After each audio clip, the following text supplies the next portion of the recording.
So hello guys, welcome back to India's best YouTube channel for IIT JEE Chemistry Advanced, and here I am with part 2 of our rank boosting concepts for organic chemistry, especially for JEE Advanced 2023, and also for further students. They can also follow if they have completed their syllabus for organic chemistry.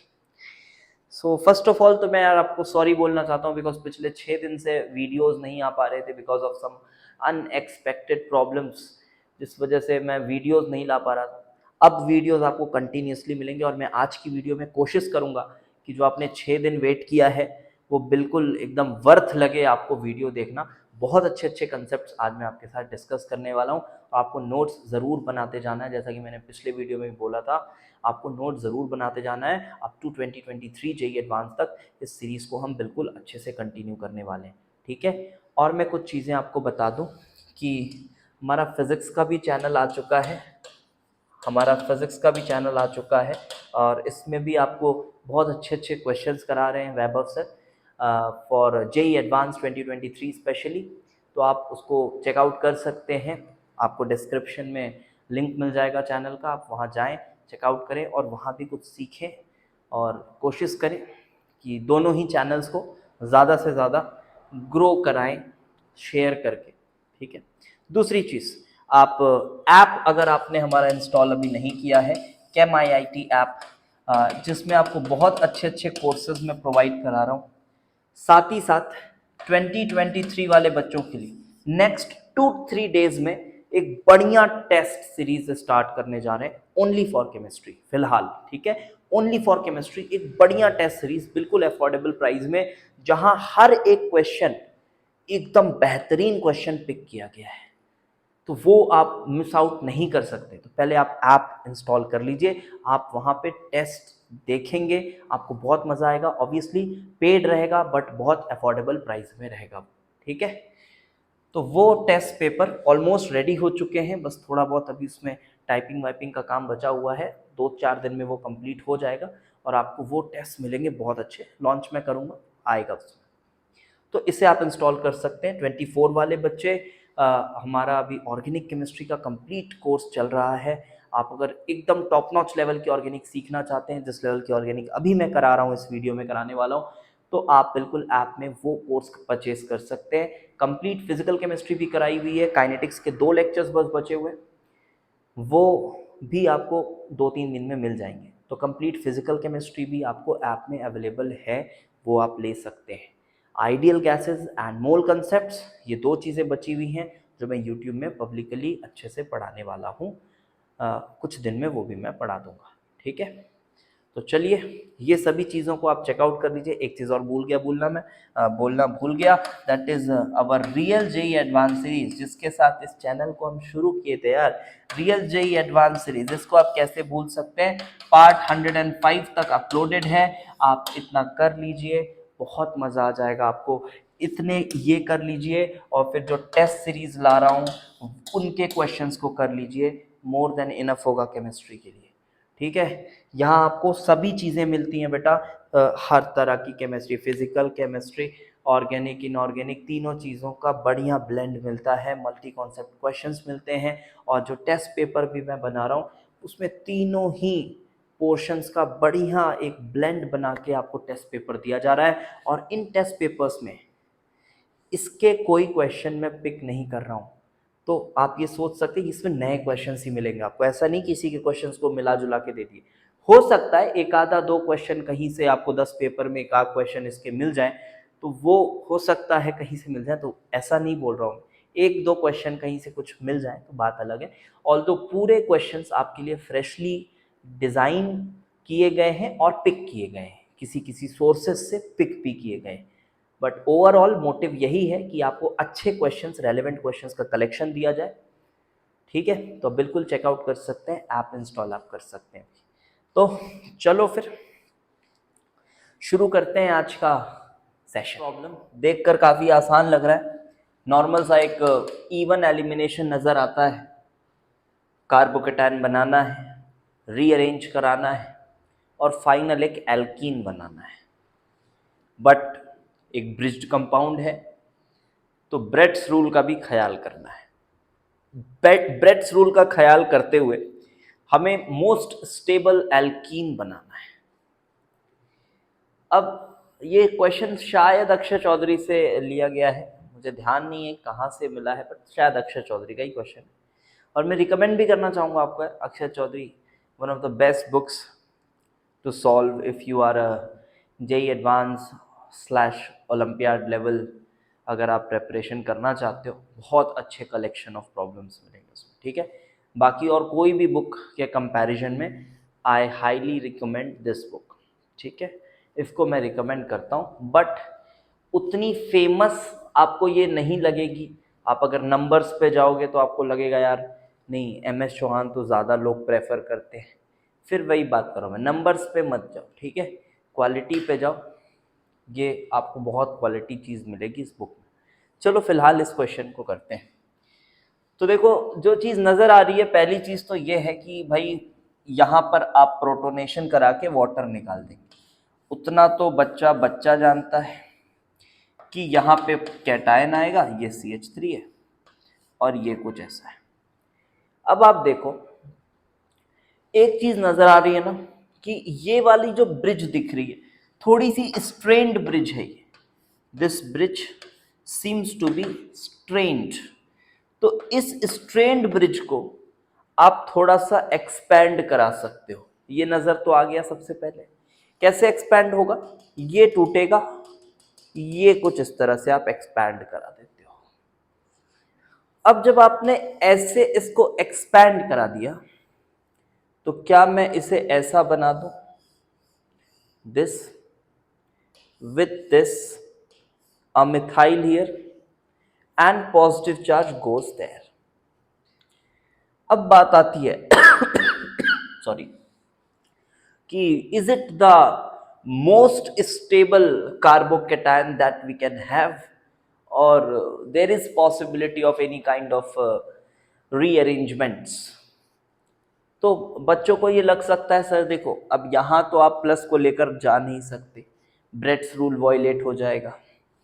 यहाँ लाओगे तो कोई खास फायदा है नहीं, है ना। और यहाँ लाओगे तो फिर एल्कीन भी तो सर वही बनेगा, तो क्या ही करना, उसको वहीं बना दो, ये लग रहा होगा। बट क्या मैं इस कार्बोकेटायन को टर्शरी बना सकता हूँ बिना ब्रेट्स रूल को वॉयलेट किए? मुझे ये देखना होगा, क्या मैं इसे टर्शरी बना सकता हूँ बिना ब्रेट्स रूल को वॉयलेट किए? अगर मैं ये कर पाता हूँ, दैट मीन्स रीअरेंजमेंट जो है वो फीजिबल होगा, क्योंकि आप बहुत बेहतरी की तरफ जा रहे हो कार्बोकेटायन की। तो अब थोड़ा सा यहाँ देखना मुश्किल लग सकता है, बट एक बार आप ऐसा नोटिस करो कि अगर मैं ये वाले बॉन्ड को ब्रेक करूं, ये वाले क्लाउड को मैं इस तरह से देखूं, ये वाले बॉन्ड का जो सिग्मा इलेक्ट्रॉन क्लाउड है, अगर ये इस वेकेंट p ऑर्बिटल के साथ ओवरलैप करे कुछ इस तरह से, this make bonds with this carbon, this sp2 carbon. Sir ठीक है, आपने लिख तो दिया, बट इससे क्या हो जाएगा? चलो देखते हैं एक बार क्या हो जाएगा, है ना। मैं इसको थोड़ा इरेज करके आपको दिखाने की कोशिश करता हूँ। ये बॉन्ड हमने हटा दिया, ये बॉन्ड हटा दिया, और हमने इसका बॉन्ड बना दिया है with this, something like this, ऐसा बना दिया। इससे क्या होगा? बस ये पर्टिकुलर क्वेश्चन नहीं रटना है, कुछ आपके ऐसे रीअरेंजमेंट्स के कॉन्सेप्ट भी खुलेंगे, है ना। मोटिव ये है यहाँ पर, ऐसा नहीं कि इस क्वेश्चन को रट लो, ऐसा ये आएगा तो बन जाएगा, ऐसा नहीं। यहां पे जब मैंने यूं किया तो देखिए ये positive charge has now been shifted to this position. अब आपको लग सकता है कि सर ये तो मजा नहीं आया, सर ब्रेट्स रूल तो वॉयलेट हो गया, आप अपने ही जाल में फंस गए। लेकिन ऐसा नहीं है, आप थोड़ा सा अपना नजरिया बदलिए इस कंपाउंड की तरफ, इस कार्बोकेटायन की तरफ थोड़ा ढंग से देखिए। आपको जो ब्रिज दिख रहा है एक्चुअली में वो ब्रिज नहीं है। आप अगर इन कार्बन्स को देखते हैं, देखिए ध्यान से, suppose this is carbon number 1, this is carbon number 2, this is carbon 3, this is carbon 4, this is carbon 5 and this is carbon 6। ध्यान से अब देखना आपका काम है। ऐसे समझो इसको ऐसे खोल रहे हो आप, दिख रहा है ये ऐसा बंद है, इसे ऐसे खोल रहे हो, ये तुम्हारा 6 मेंबर्ड रिंग है। जब इसे खोल रहे हो 1 से 4 में ब्रिज्ड कनेक्टेड है, 1 से 4 में ब्रिज कनेक्टेड है, और 6 मेंबर का जो रिंग है वो मैंने आपको दिखा दिया। तो it should be like this and this, ये 1 ये 4, ये देखो ये 1 ये 4, 2 नंबर पे मिथाइल है, 2 कहीं भी बना दो, चलो मैं इधर बना देता हूं, और यहीं पर प्लस है, ठीक है, और यहीं पर प्लस है। क्या ये टर्शियरी कैटायन बन गया? हाँ सर। क्या ये ब्रेड्स रूल को वॉयलेट कर रहा है? ना सर। तो क्या मजा आ गया? बिल्कुल बिल्कुल मजा आ गया है। And this is the carbocation that we have, and now what you have to do is just remove this proton from here. Dehydration है उतना तो कोई बड़ी बात है नहीं, मेन जो था वो था मतलब यहाँ पे rearrangement, something like this and this. So this is our final product. I hope आपको समझ आ गया होगा, और अगर बन गया था, आपने कहीं पहले ऐसे रीअरेंजमेंट्स कराए हुए हैं, बहुत अच्छी बात है फिर, ठीक है। चलिए अब दूसरा कॉन्सेप्ट लेते हैं आज का, and I will take a question, and this is something like this.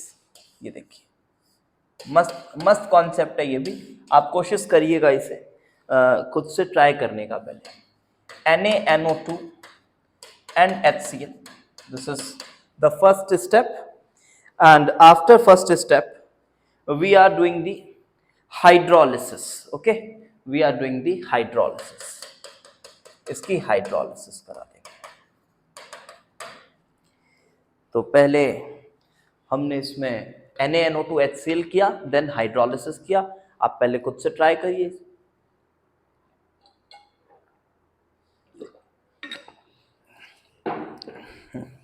हाँ, तो देखो जिन बच्चों को ये देखते ही डाईएज़ोटाइजेशन याद आ जाता है कि कुछ भी मिले अंधों की तरह डाईएज़ोटाइज करा दो, उन्होंने एनसीईआरटी को बहुत बड़ी ग्रंथ मान के बैठ गए, तभी ऐसा होता है ना, कि एनसीईआरटी में जहां आपको NaNO2 HCl दिखा, कुछ नहीं, आंख बंद करके डाइज़ोनियम बना दो। बट जेईई एडवांस में ऐसा नहीं होता है, हमेशा तो नहीं होता है, कभी कभी डिसअपॉइंट करता है, बट हमेशा नहीं होता है। तो यहां पर बेटा NaNO2 और HCl को देखते ही आपको क्या ख्याल आना चाहिए? डाईएज़ोटाइजेशन भी अगर आपने पढ़ा है तो उसका मैकेनिज्म जब आप पढ़ते हैं तो उसमें इलेक्ट्रोफाइल जनरेट होता है शुरू। क्या था वो इलेक्ट्रोफाइल? जी हाँ, NO+ इलेक्ट्रोफाइल ये जनरेट करता है। So this will generate the electrophile NO+ like this. अब ये इलेक्ट्रोफाइल है और ये कीटोन है, तो ध्यान दो, कीटोन जब इलेक्ट्रोफाइल के साथ रिएक्शन करता है, कभी भी एल्डिहाइड हो या कीटोन हो, आप हमेशा पाओगे कि उसका इनोलिक फॉर्म रिएक्शन करता है, क्योंकि वो ज्यादा न्यूक्लियोफिलिक है। उसका सीसी का इलेक्ट्रॉन क्लाउड जो है, C डबल बॉन्ड C का जो पाई इलेक्ट्रॉन क्लाउड है, वो ज्यादा न्यूक्लियोफिलिक होता है। ऐसा रिएक्शंस हमको सजेस्ट करते हैं। मतलब जब भी आपको इलेक्ट्रोफाइल दिखे, ये भी एक नया कॉन्सेप्ट काम आएगा, बता रहा हूं मैं, और नोट्स बनाते जाना है, रेगुलर रहेंगी वीडियोस, आप चिंता ना करो, ठीक है। अभी कुछ हो गया था ऐसा कि 5-6 दिन थोड़ा सा चाह के भी वीडियोस नहीं बना पा रहा था, तो समझो मैं कहा था, हाँ, कीटोन्स जब भी दिखे, एल्डिहाइड्स जब भी दिखे, एक इलेक्ट्रोफाइल दिख रहा है, तुरंत उसके इनोलिक फॉर्म को दिमाग में लाओगे कि उसका इनोलिक फॉर्म होता है, और उसका इनोलिक फॉर्म का जो सीसी का जो पाई इलेक्ट्रॉन क्लाउड है, वो पार्टिसिपेट करता है रिएक्शन में, ठीक है। तो यहां पर भी वही करो, चलो इसका इनोलिक फॉर्म बनाओ। अब बात आती है कि सर इनोलिक फॉर्म ये वाला बनाए या फिर यहां वाला बनाए। चलो मैं अलग ही बना देता हूं, कौन सा बनाए, अब ये भी सवाल है। तो इसका जवाब आसान है। सिंस आपको एक इलेक्ट्रोफाइल को अप्रोच करना है, तो आप मोर न्यूक्लियोफिलिक पाई क्लाउड को चाहेंगे, और जब आप मोर सब्स्टिट्यूटेड कार्बन कार्बन को देखते हैं, तो उधर हाइपर कॉन्जुगेशन इंडक्टिव वगैरह का फीलिंग आता है आपको, और ये समझ आ जाता है कि this pi cloud is more nucleophilic, this is more nucleophilic cloud, this is more nucleophilic, and so the reaction will be from this center. कैसे होगा रिएक्शन? ये लोन पेयर ऐसा चला लो, ये इधर चला लो, एंड देन NO प्लस आपके पास बैठा हुआ है, ये इसे यहां दे दो। पाई को आगे मत करना है ना, वेकेंट ऑर्बिटल में जा रहा है, एंटी बॉन्डिंग में नहीं जा रहा है पाई स्टार में। कुछ बच्चों को तो ऐसा फैशन हो जाता है, हाथ सेट हो जाता है, ऐसे किए तो पाई को आगे चला देते हैं, ऐसी मूर्खता मत करना है ना। हाँ, so this will lead to the formation of this, ये डबल बॉन्ड H प्लस उड़ा दो, and this will be N double bond O, ऐसा कुछ N डबल बॉन्ड O। ये आपको बना नाइट्रोसो, है ना, दिस इज योर नाइट्रोसो। मैं थोड़ा इसको आगे बना देता हूं तो आपको और अच्छे से समझ आएगा। तो ये बेटा नाइट्रोसो आपके पास बन के तैयार हुआ है। अब बात आती है, क्या ये ऐसा ही रह जाएगा कि कुछ और भी हो सकता है कि ऐसा ही रह जाएगा? अब आप यहां पर देखें, अगर मैं इसे ऐसा बनाऊं, एक ही बात है ना, अगर मैं ऐसा बनाऊं कोई परेशानी तो नहीं है इसमें, डबल बॉन्ड हो and this is N double bond O, ऐसा है, and you have a hydrogen atom out here, यहां आपके पास एक हाइड्रोजन एटम भी है। ये हाइड्रोजन अपने सिग्मा क्लाउड को इधर छोड़ेगा, ये इधर जाएगा और इसका डेल्टा माइनस इस H प्लस को स्नैच कर लेगा। बोलूं सीधी भाषा में तो नाइट्रोसो ऑक्साइम टॉटोमेरिज्म होगा, और इस टॉटोमेरिज्म से यू विल गेट, ये मैं यहां बना देता हूं भैया ऐसा, ये हुआ टॉटोमेरिज्म, और इस टॉटोमेरिज्म से you are getting this double bond O, double bond NOH. You can see that this oxime is hydrogen bonded as well, so this will dominate, and ये होगा हमारा यहाँ का product. After this first reaction, the product will be this double bond O. अब मैं इसको ऊपर बना दे रहा हूँ so that थोड़ा अच्छे से दिखे, although ये दोनों सेम साइड ही रहेंगे, रोटेशन है इधर पे, और O और H का एक इंट्रैक्शन H बॉन्डिंग वाला रहेगा। और अब तो काफी आसान है, हाइड्रोलिसिस ऑफ ऑक्साइम्स, अरे हाइड्रोलिसिस ऑफ ऑक्साइम्स यार बहुत इजी है ना। तो hydrolysis of oximes gives UC double bond O, because normally hydrolysis होगा, इधर से H3O प्लस करके निकलेगा, इधर प्रोटोनेशन, इधर बाहर OH, तो अल्टीमेटली यहाँ पर यू विल गेट, हाइड्रोलिसिस का मैकेनिज्म तो बहुत आसान है, तो वो उधर से निकलेगा C डबल बॉन्ड O निकलेगा। नॉर्मली जैसे आप इमीन्स का, अमाइड्स का, नाइट्राइल्स का सबकी हाइड्रोलिसिस कराते हो, वैसा ही कुछ हाइड्रोलिसिस यहाँ भी होगा, and finally you will get a diketone. था ना बढ़िया सवाल ये, finally you will get a diketone. देखो क्वेश्चंस छोटे छोटे ही हैं, लेकिन उसके अंदर कुछ ऐसे कंसेप्ट्स हैं जो नहीं पता आपको कहाँ यूज आ जाए जेईई एडवांस के पेपर में।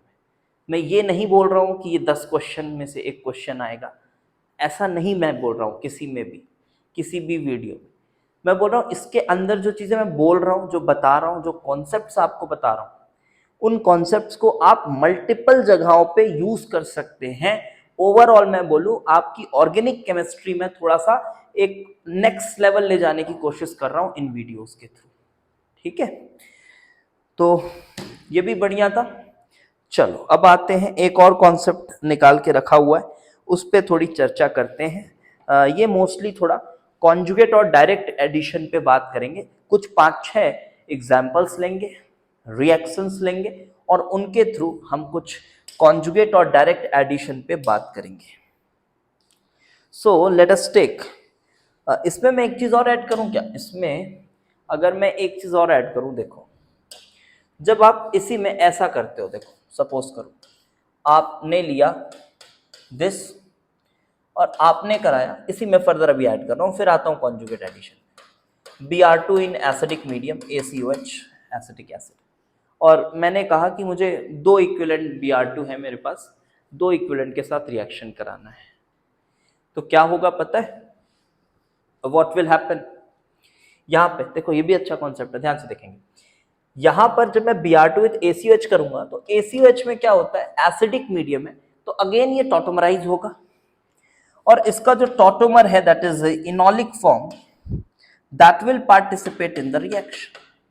और इनोलिक फॉर्म इस Br को आप देख लीजिए, ये डाइपोल इंड्यूस कर लेगा, and this will lead to, यहां से मैं डायरेक्ट Br पे दिखा देता हूं एरो, ये इधर और ये बाहर, तो आपको कुछ यूं मिल रहा है, देखिए डबल बॉन्ड हो and you have a Br out here, इधर Br मिला।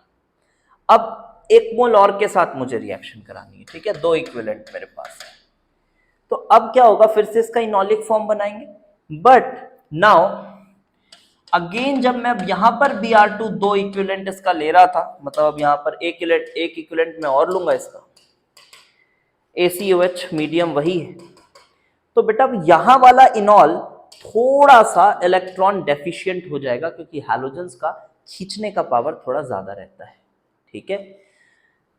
तो ये electron deficient CC pi electron cloud होगा, तो इस वजह से इधर वाला जो इनॉल बनेगा ना, वो रिएक्शन करेगा और फाइनली आपको प्रोडक्ट कुछ यूं मिलेगा। बहुत ही अच्छा कॉन्सेप्ट है, अगर आप सीखें तो ये मिलेगा। और इसी चीज को अगर बेसिक मीडियम में कराया जाए तब तो और ही मजा आ जाता है।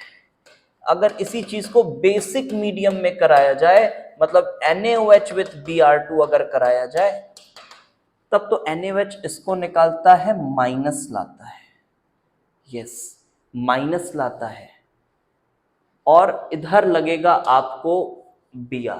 कोई यहां पर पूरा इनॉल नहीं बनाना है आपको, ये इनोलेट आयन बनेगा जैसे एल्डोल वगैरह में बनता है, और ये Br पे अटैक करेगा, और ये इस तरह से एक Br इधर लगेगा, फिर दूसरा माइनस भी यहीं आएगा, क्योंकि माइनस को तो Br स्टेबलाइज करेगा ना, जी हाँ, नेगेटिव चार्ज को तो Br स्टेबलाइज करेगा ना, तो फाइनली बेटा जो प्रोडक्ट होने वाला है वो कुछ ऐसा होने वाला है। क्लेडन में बहुत अच्छे से इस चीज को और इलैबोरेटेड फॉर्म में बताया गया है, अगर आप वो बुक देखते हैं तो, बट मैं रिकमेंड नहीं करूंगा अभी आपको कि वो देखना है, जो भी उससे अच्छी बातें निकल के आ रही हैं मैं आपको सभी चीज़ों को बता रहा हूँ यहाँ पर, तो आप रिलाय करें, इन चीज़ों के नोट्स बनाएं और इनको फाइनल समय में अच्छे से रिवाइज करें, मज़ा आएगा आपको, ठीक है। चलो देखो, मिला जुला के एक कंसेप्ट और बता दिए। अब आते हैं आगे, थोड़ा मैं कॉन्जुगेट डायरेक्ट एडिशन पे बात करता हूँ, और इस टॉपिक में बात करने के लिए I should have some reactions with me, मतलब मुझे प्रोडक्ट पहले से पता होने चाहिए। This should be the way to study organic chemistry for higher levels, ऐसे ही पढ़ा जाता है आपको। भाई देखो, थोड़ा पहले प्रोडक्ट देख लो, फिर उसके हिसाब से थोड़ा अंदाजा लगाओ, ठीक है। आप प्रोडक्ट देख लो और फिर उसके हिसाब से अंदाजा लगाओ कि अच्छा यहाँ पर ऐसा हो रहा होगा, फिर उसको एक रेफरेंस के तौर पे सेट कर लो कि अच्छा उसमें ऐसा होता है, ये मुझे पता है, उसमें ऐसा होता है, ये मुझे पता है। अब दूसरे जो आपको रिएक्शंस मिल रहे हैं उस रेफरेंस के हिसाब से अंदाजा लगाओ कि अच्छा उसमें हो जाता था, उसमें क्यों हो जाता था वो मुझे पता है, उसमें हो जाता था तो क्या इसमें होना चाहिए, उस रेफरेंस के बेसिस पे अंदाजा लगाओ।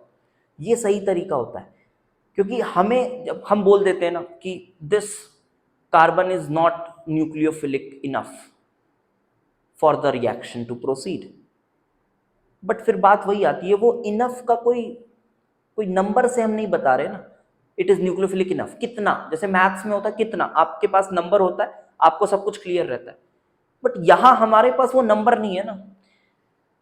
कहीं पर एस्टर का जो C डबल बॉन्ड O है उसे हम बोलते हैं कि यार ये तो इलेक्ट्रोफिलिक ही नहीं है, किसी रिएक्शन में हम बोलते हैं दिस इज इलेक्ट्रोफिलिक इनफ, तो उसका कोई वेल डिफाइंड बाउंड्री नहीं होती, और इस वजह से ही कष्ट होता है ऑर्गेनिक में। तो इस कष्ट का निवारण यही है कि आपको कुछ रिएक्शंस पता भी होना चाहिए, अच्छे से याद होना चाहिए, उसके बाद फिर आप उस रिएक्शन को यूज करके अपने दूसरी जगह अप्लाई कर सकते हो, ठीक है। तो जो लोग ये कहते हैं ऑर्गेनिक में सब कुछ बस समझ के हो जाता है, गलत है। छोटे मोटे लेवल में हो जाता होगा, बड़े लेवल में सब कुछ समझ के नहीं हो जाता है, थोड़ी बहुत बातें आपको पता भी होना चाहिए। चलिए, तो मैं यहाँ पर कुछ रिएक्शंस लिखता हूँ बेटा, and just give me a second. This आप लोग पहले प्रेडिक्ट करने की कोशिश करना। ये मेरे पास एल्डिहाइड है, मैंने कुछ रिएक्शन कंडीशंस बताए हैं। BuLi बेस है और क्या, -70 degree Celsius to 20 degree Celsius ये टेम्परेचर रेंज दिया हुआ है, फॉलोड बाय वाटर। ठीक है, फॉलोड बाय वाटर, ये प्रोडक्ट हमको बताना है। And after this this is the reaction COCl, and what are the reagents? Ammonia is the reagent, ठीक है, ammonia is the reagent, and then एक और लेते हैं, देखो, then we have this यहाँ पर ऐसा, और जहां पर भी आपके कॉन्सेप्ट्स जो है वो थोड़े कॉन्ट्राडिक्ट करें कि अरे यार यहाँ तो ऐसा भी हो सकता है वैसा भी हो सकता है, वहां फिर फैक्ट ही काम आता है। ठीक है, ये सेम ये वाले फर्स्ट रिएक्शन वाले कंडीशंस हैं यहाँ पर, BuLi -70 degree to -70 degree Celsius to 20 degree Celsius followed by water, यहाँ वही है रिएक्शन कंडीशन। और यहाँ पर आपके पास कुछ ऐसा है, C double bond O OMe, मतलब you have a ester over here along with ammonia. तो ये मेरे पास 4 रिएक्शंस हैं। अब आप देखिए, सीधे सीधे समझ आ रहा है कि ये डायरेक्ट और कॉन्जुगेट एडिशन के बीच में कंपटीशन है।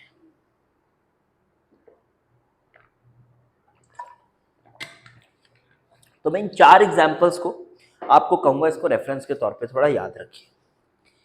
जब एल्डिहाइड है तो एल्डिहाइड का जो ये वाला साइट है ये मच मोर रिएक्टिव होता है एज कंपेयर टू कीटोन, होता है ना? हाँ हाँ सर होता है, ये तो ज्यादा रिएक्टिव होता है। तो इस वजह से यहां पर रिएक्शन की पॉसिबिलिटी मुझे ज्यादा नजर आ रही है, बट मुझे नहीं पता कि क्या वो इनफ इलेक्ट्रोफिलिक है या फिर उधर से डायरेक्ट ना करके आप कॉन्जुगेट एडिशन कराएं। फिर यहां बात आती COCl में, ये तो और ज्यादा रिएक्टिव होता है, इसका डेल्टा पॉजिटिव है ना, because of the pulling effect of this Cl that you know very well. तो अगर एल्डिहाइड रिएक्ट कर ले रहा है डायरेक्ट एडिशन, तो मुझे ये पक्का हो जाएगा कि ये तो डायरेक्ट एडिशन करेगा ही करेगा। अब कोई एकदम अजीब सा कुछ एक्सेप्शनल बिहेवियर वहां दिख रहा हो तो बात अलग है, बट मैं अपने ज्ञान के हिसाब से तो ये बोल सकता हूं कि अगर ये डायरेक्ट एडिशन कर रहा है तो ये डायरेक्ट एडिशन करेगा ही करेगा, निश्चित है, तय है ये बात। अच्छा, फिर ये आ जाएगा, ये लोग तो वैसे ही बदनाम है क्योंकि ये लोगों का जो लोन पेयर है ये बहुत ही अच्छे से इधर डिलोकलाइज रहता है, इसकी डेल्टा प्लस की ऐसी तैसी कर देता है, ठीक है। और एस्टर भी इसी श्रेणी में आता है, ये भी अपने इलेक्ट्रॉन पेयर्स को इधर गिराए रहता है। तो अब बात है बेटा, देखो प्रोडक्ट्स में आपको बताता हूं। तो जो पहला रिएक्शन है इसका प्रोडक्ट कुछ ऐसा दिख रहा है, ये BU।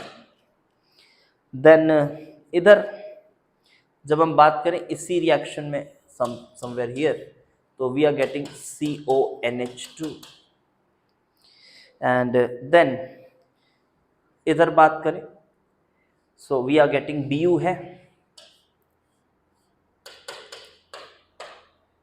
NMe2 एंड यहां पर आ रहा है BU, यहां पर आ रहा है BU। यहाँ पे हुआ क्या होगा जी हाँ, डायरेक्ट एडिशन ना होके कॉन्जुगेट एडिशन, ऐसा फिर ऐसा फिर ऐसा, फिर इनॉल बना होगा और फिर इनॉल आपका टॉटोमराइज होके फाइनली कीटो फॉर्म में आ गया होगा। यहाँ पर देखें अगेन, इस साइट की रिएक्टिविटी पे डिपेंड कर रहा है कॉन्जुगेट एडिशन और डायरेक्ट एडिशन, लेकिन सिर्फ यही एक फैक्टर नहीं है। फिर से मैं बोलूंगा, ये कुछ जो फैक्टर्स होते हैं जो डायरेक्ट और कॉन्जुगेट एडिशन को इफेक्ट करते हैं, उनमें से एक फैक्टर ये भी है, और ये ही फैक्टर मैं कहता हूं आपके काम का है। तो अभी फिलहाल इतना ही कॉपी में नोट करेंगे, ठीक है। तो अब देखो बेटा, यहां पर है तुम्हारे पास NH3, और ये फिर एस्टर है, तो खैर ये तो एस्टर से भी लेस रिएक्टिव होता है। क्या एस्टर भी सर नहीं कर पाता रिएक्शन? बिल्कुल, एस्टर भी डायरेक्ट एडिशन नहीं करता, वो भी कॉन्जुगेट एडिशन करके प्रोडक्ट कुछ यूं ही बनाता है।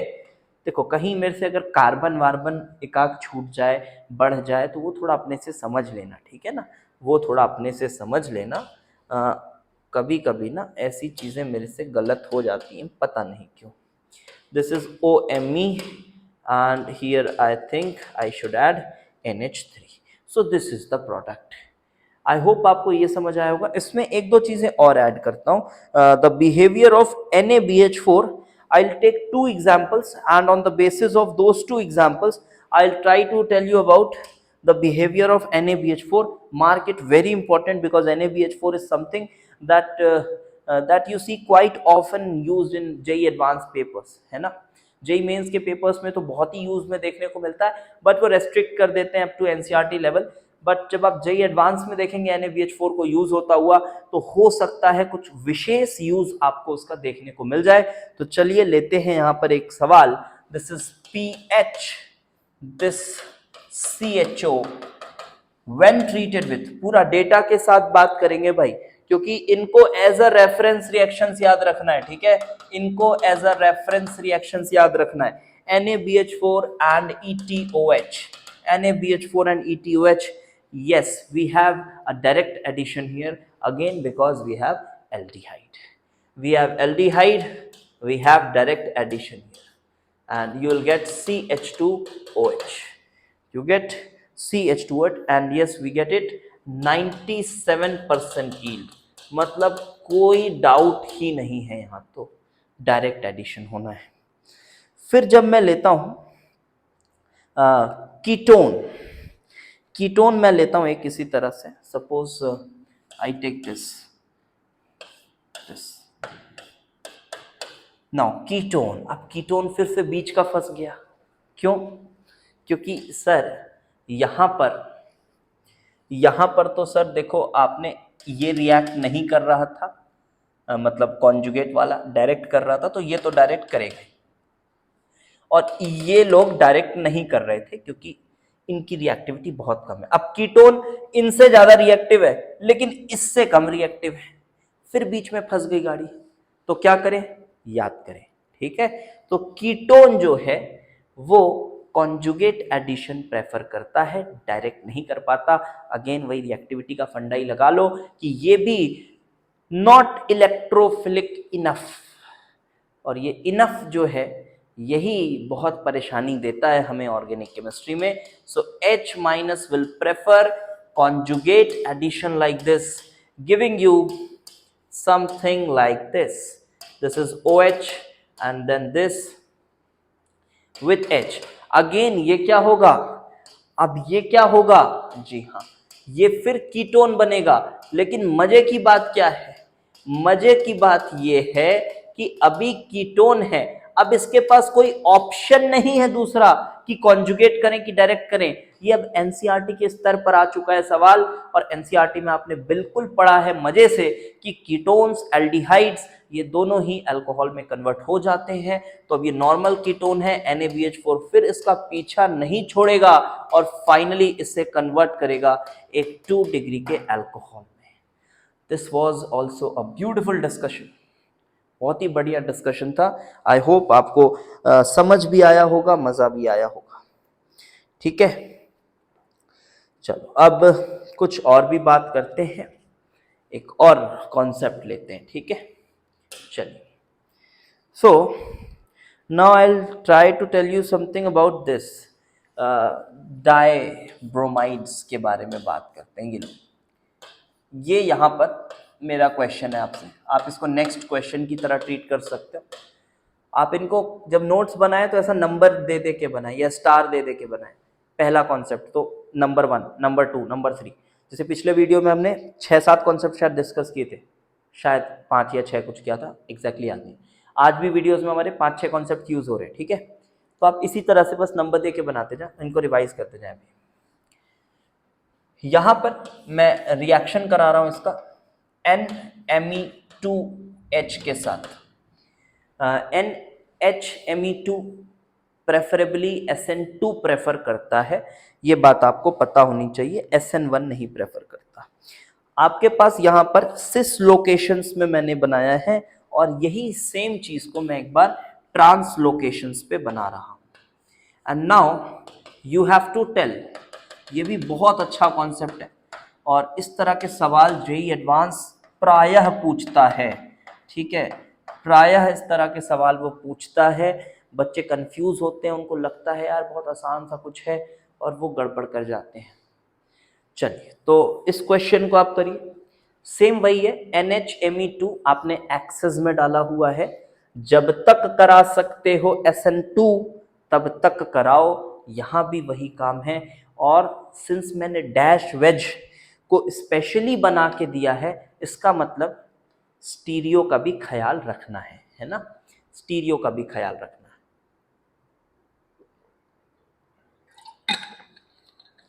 चलो, आई होप आपने ट्राई किया होगा। अब यहां पर देखो, मैं सबसे पहले इसका SN2 कराता हूं इधर और ये मैं निकाल देता हूं। अब ये बात जाहिर है कि यहां जब SN2 हुआ होगा तो ये NMe फिर NMe2H प्लस निकल गया होगा, वो छोटी सी बात है, उसने कुछ यूं पहला इक्विवेलेंट उसका ऐसा यूज हुआ होगा, वो वेज था तो ये डैश हो गया होगा। कुछ बच्चे ऐसा कर देते हैं इसमें कि डायरेक्ट दोनों को निकाल देते हैं फटाक फटाक और दोनों को डैश डैश में लगा देते हैं NHMe2 को। उनको लगता है कि सही है। हाँ, मैं बोल सकता हूं कि यार देखो, जब आप बेसिक बेसिक सा कुछ पढ़ोगे आपको लगेगा कि वो जो 4 लाइन आपने पढ़ ली है वही है ऑर्गेनिक केमिस्ट्री। अगर आपको ऐसा लगता है तो फिर आपको ये लग सकता है सही है और आप इसके लिए लड़ भी सकते हो, नहीं ये तो सही है। लेकिन जब आपको ये समझ आएगा ना जिस दिन, कि जितना आपने भी पढ़ा है या जितना मैंने भी पढ़ा है या जितना किसी ने भी पढ़ा है अभी ऑर्गेनिक केमिस्ट्री को, वो बहुत ही कम है जब हम कंपेयर करें कि ऑर्गेनिक केमिस्ट्री है कितना। तो हम इसमें ऐसी ऐसी चीजें हैं जो हम नहीं बता सकते यार कि यहाँ पे ये हो जाएगा, या हमेशा नहीं प्रेडिक्टेबल होती है चीजें। तो उन चीजों को हमको थोड़ा सा, वही मैं फिर से बोल रहा हूँ, रेफरेंस, आपको ये रिएक्शन पता होना चाहिए। जैसे देखो, एक रिएक्शन और याद दिलाता हूँ, याद है आपको, बहुत ही फेमस हो गया था वो रिएक्शन, जेईई एडवांस में आ चुका है, अब मेंस वेंस में भी आने लगा है, शायद आया 1-2 पेपर में देखा है। वो आपके डाईईन्स में ब्रोमीन का एडिशन, याद आ रहा है? रूम टेम्परेचर पे थर्मोडायनेमिक प्रोडक्ट, नेगेटिव टेम्परेचर्स पे काइनेटिक प्रोडक्ट। अब आपको ये सपने नहीं आने वाले, आपको ये पता है कि थर्मोडायनेमिक प्रोडक्ट हाई टेम्परेचर पे बनता है, लेकिन किस रिएक्शन का हाई टेम्परेचर कौन सा है ये कहाँ से पता चलेगा? यहाँ तो फैक्ट का ही तड़का लगेगा ना। तो वैसे यहाँ भी आपको एक बढ़िया फैक्ट बता रहा हूं मैं, देखिएगा। ये ऐसे चला, अब जब भी आपके पास एक रिएक्टिव न्यूक्लियोफाइल हो, आपके पास यहां एक अच्छा लीविंग ग्रुप बैठा हो और आपके पास कॉन्जुगेट एडिशन के चांसेस हों, तो ये हमेशा हो जाता है, ठीक है, एक्सेप्शन नहीं है, ये हमेशा हो जाता है। कुछ कुछ बुक्स में इसको SN2 डैश डिस्प्लेसमेंट भी कहते हैं, ठीक है। अब मैं नहीं बोल रहा कि वो बहुत ही ऐसा नाम है उसका SN2 डैश, कुछ कुछ ऑथर्स यूज करते हैं, तो आप भी उसको SN2 डैश बोल सकते हैं। So this is SN2 dash, yes. तो यहां पर जैसा वो नहीं बनाते थे अपन, chloronium ion, bromonium ion, bridged cation, है ना, कुछ वैसा स्पीशीज बन के तैयार हो जाता है, बहुत ही मजेदार। ये देखिए कुछ यूं, आपके पास यहाँ NMe2 प्लस दिस। अब ये भी बेटा नीचे से ही बना है, मैं स्टीरियो के साथ बनाता हूं, ये इधर आ गया है और ये तुम्हारा निकल गया है Br।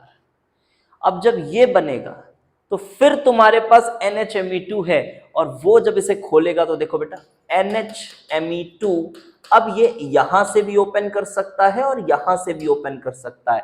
तो एक्चुअली आपको क्या मिलेगा? एक्चुअली आपको ये ट्रांस आइसोमर मिलेगा, इसका ऊपर NMe2 नीचे भी NMe2 और इसका मिरर इमेज भी मिलेगा। समझ पा रहे हो? ऑप्टिकली एक्टिव है भाई, ऑप्टिकली एक्टिव है, इसका मिरर इमेज भी मिलेगा। यस, अच्छा, क्या बात है सर, अब तो दूसरा क्वेश्चन चमक गया हमको। अब अगर आप देख पा रहे हो, मैं बनाऊंगा नहीं, आपको बता दे रहा हूं। आपने यहां लिया था सिस आइसोमर, यहां लिया है ट्रांस आइसोमर। मजे की बात यह है यहां भी प्रोडक्ट यही आएगा, देख लो, सेम मैकेनिज्म से चले जाओ, यहां भी प्रोडक्ट वही आएगा। आप कहीं भी पहला SN2 कराओ, इधर कराओ या इधर कराओ, कहीं भी कराओ, बनेगा ब्रिज्ड आपके पास कैटायन इसी तरह का। हो सकता है अगर आप बोलें सर मैं तो ऐसा SN2 करा रहा हूं, जब ऐसा मैं SN2 कराता हूं ना सर, तो या फिर इधर कराता हूं या इधर कराता हूं, कहीं भी करा लो, एक ही बात है वो। तो सर मैं जब ऐसा SN2 कराता हूं तो सर देखो मेरे पास तो ये आ रहा है NMe2, सर मेरे पास तो ये आ रहा है। अब क्या करो? अरे कोई नहीं, प्लेनर स्पीशीज है भाई, ये प्लेनर है, मारो इसको इधर से, ये इधर और ये ऐसा मारो, बस जो ब्रिज बनेगा आपका वो दोनों वेज पे बनेगा। लेकिन वो ब्रिज को ओपन करने के लिए तो एंटी अटैक ही होगा ना, होगा तो एंटी अटैक, मिलेगा तो इसी का mixture. Yes, you will get the same product, you will get the same product. So this was all for today. I hope मजेदार कुछ कॉन्सेप्ट्स आपको मैंने सिखाए हैं। वीडियोस को फॉलो करते जाएं। और जी हाँ, फिजिक्स चैनल भी हमारा आ चुका है, मैं फिर से बता रहा हूँ, उसको भी जाएं, देखें, सपोर्ट करें, और लिंक आपको डिस्क्रिप्शन में मिल जाएगा। बहुत अच्छे अच्छे कॉन्सेप्ट्स वहाँ भी सर सिखा रहे हैं आपको, एकदम एडवांस ओरिएंटेड। हमारे सभी चीज़ें जो भी करेंगे हम, वो एडवांस ओरिएंटेड ही मिलेगा आपको, इधर उधर फालतू काम नहीं करते। दूसरी बात, ऐप की बात मैं फिर से करना चाहता हूँ। आप ऐप में जाएं बेटा, बहुत अच्छे अच्छे कोर्सेज आपको मिलेंगे, वहाँ से कोर्सेज आप परचेज कर सकते हैं और अपनी स्टडी को, स्पेशली जेई एडवांस की प्रिपरेशन को आप एकदम 4 चांद लगा सकते हैं। अगर आप चाहें तो अभी लाइव ऑर्गेनिक केमिस्ट्री की कोर्स चल रही है, जहां मैं एकदम बेसिक से ऑर्गेनिक केमिस्ट्री एकदम इस लेवल तक की सिखाने वाला हूं फॉर नेक्स्ट 4 मंथ्स। ठीक है, बच्चे बहुत एंजॉय कर रहे हैं, बहुत मजा आ रहा है। आप भी चाहें तो आप उसका हिस्सा बन सकते हैं। ऐप आपको इंस्टॉल करना पड़ेगा using the link given in the description box. Okay, so do share this video and खुद की पढ़ाई भी बहुत अच्छे से करते रहे। मैं चाहता हूं हमारे जितने भी बच्चे एनरोल्ड हैं इस साल, या जो हमको यूट्यूब में भी फॉलो कर रहे हैं, सभी बच्चे बहुत अच्छा रैंक लेकर आएँ 2023 जेईई एडवांस के पेपर में। Thanks for watching.